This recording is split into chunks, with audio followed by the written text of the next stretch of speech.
Miles Tails Prower is one of those characters that you can look at with very minimal context and think, yeah, that makes sense.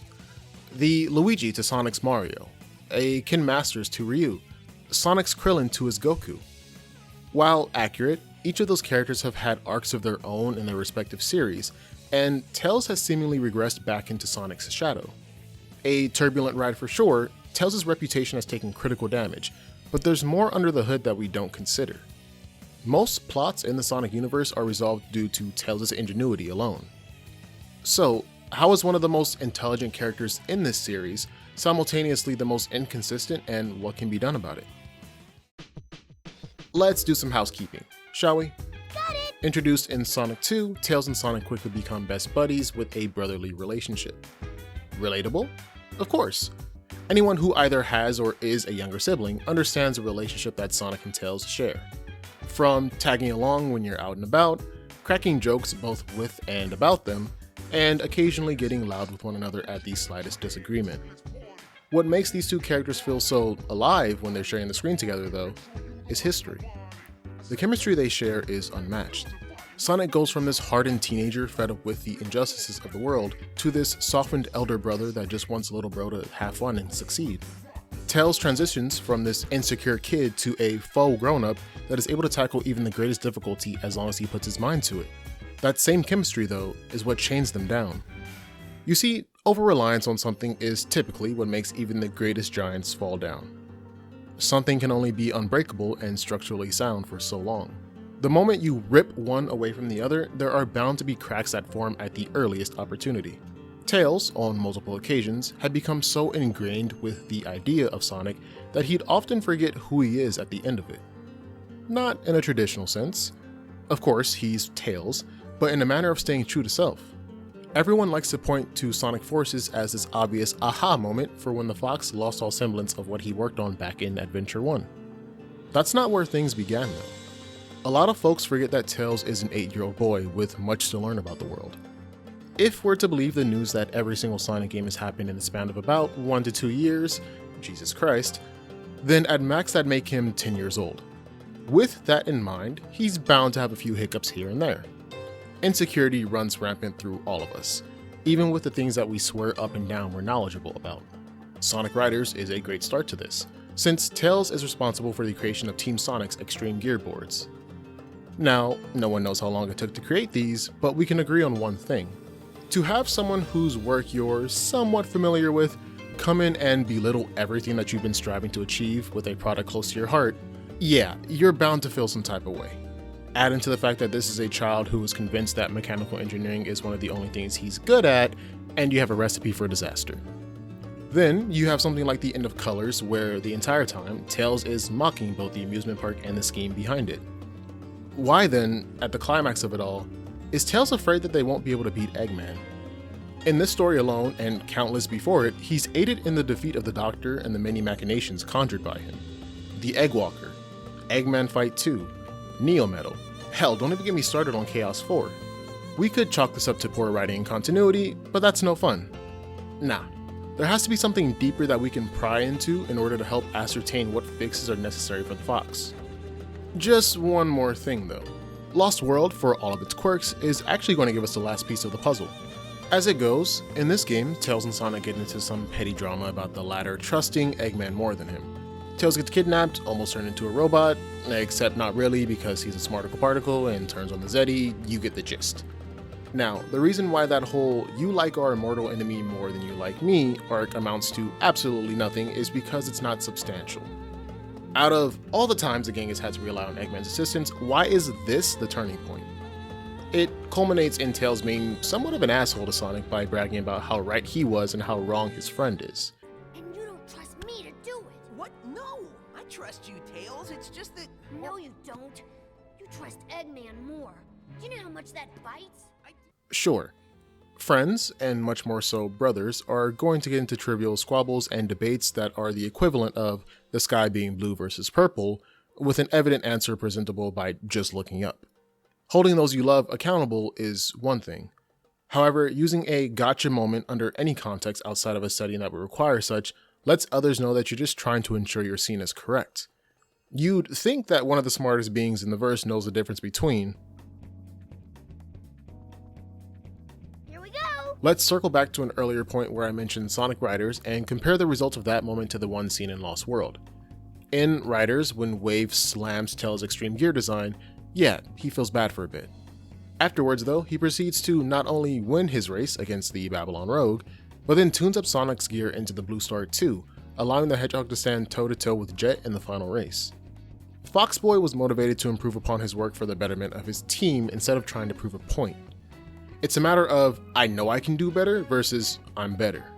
There's nothing inherently wrong with being a bit cocky here and there, and I'm all for it. Flaunting what you're capable of is quite healthy in the right amounts. Alas, there is a time and place for everything. Had there been some scenarios in past games before Lost World where Sonic continuously relied on Eggman's genius, this scene would have hit 10 times harder, but instead we're left being slapped with a wet paper towel.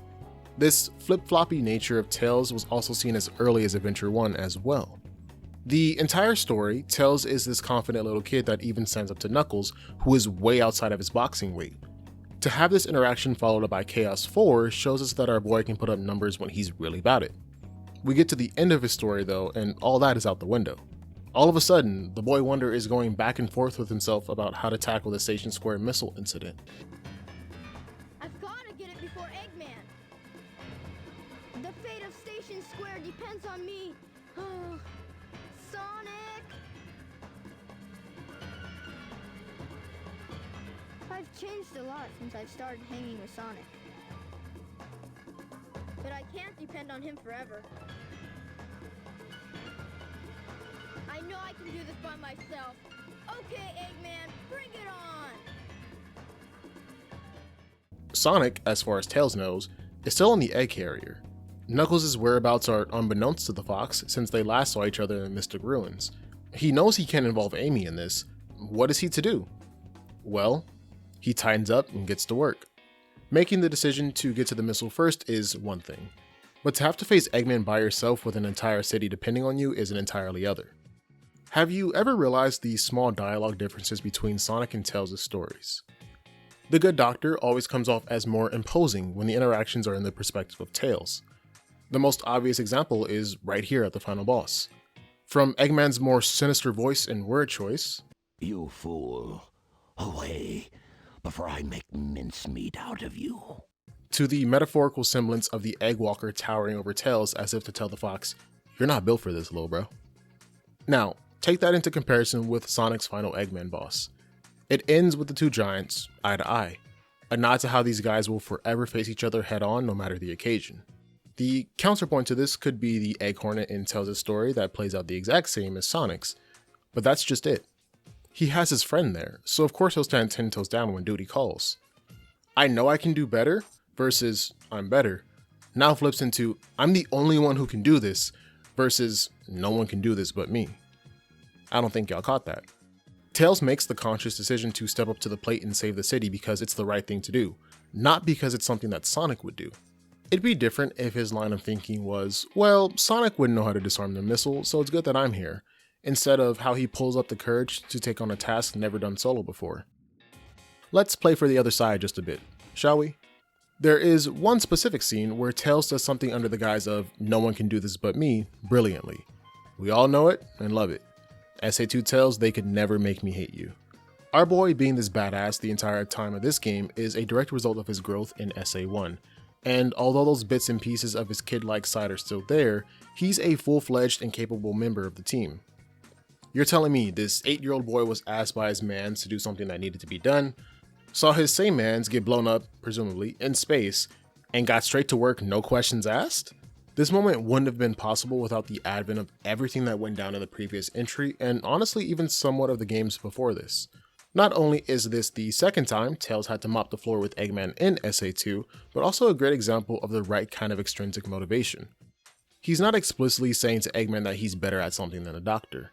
No verbose over-explanation or obligatory haha moment. Just a pure, straightforward showcase of how his mechanical and technical genius outmatches that of Eggman's, besting the mad scientist at his own game. If you can defeat one of the world's greatest evils all by your lonesome, it's only a matter of time before you're ready to go on your own path. Came upon a crossroad. I had to figure out if I should take the road with you or take the one without. I came up a crossroad. I chose to let you go. For getting about the in-lore timeline of events very quickly, Miles Tails Prower has been with us for about 30 some odd years. It's time for him to move on from Sonic the Hedgehog. There is a quote by my GOAT, Al the Boy, in a video he did not that long ago in which he says, "He is the inciting incident. The plot doesn't happen to him, he happens to it." Sonic, as we know him, is a plot device. He is the central unit of his universe through which all things, main or side character, must and will come into contact with eventually. Every hello has to end with a goodbye, however. The re-establishment of Tails' ability to stand on his own will hopefully be around to stay for the remainder of this series' lifespan. It is a step forward, and the time for regression when it comes to this franchise is dead. Not saying there's no room for error, but the margin is thin. The Fox is just a wee lad, but has had more experience in however long it's been in-universe dealing with everything that has come for him and those he holds close. Time and time again, he's proven himself a capable individual despite his age, and although the flip-flops are present, what more do you expect from a child? Sometimes we want and do things for the validation from our peers. Other times, we've simply had enough of the stagnation and conclude that the time for action is now. Luckily, Tails seems to be aiming for the latter. He's not this headstrong kid that wants to one-up everyone. Instead, he is constantly searching for how to utilize his strengths, mechanical or otherwise, to better assist his friends. Sure, he gets angry and has lapses in judgment, but more often than not, he's calculated. The final piece of the puzzle. The reason why others are able to gear up for their roles and maximize their potential. Should we believe the words of a starry-eyed kid such as himself at the end of it all, then the next time we see him, he'll be the one leading the charge. It's okay if you still need help sometimes. That's just part of growing up.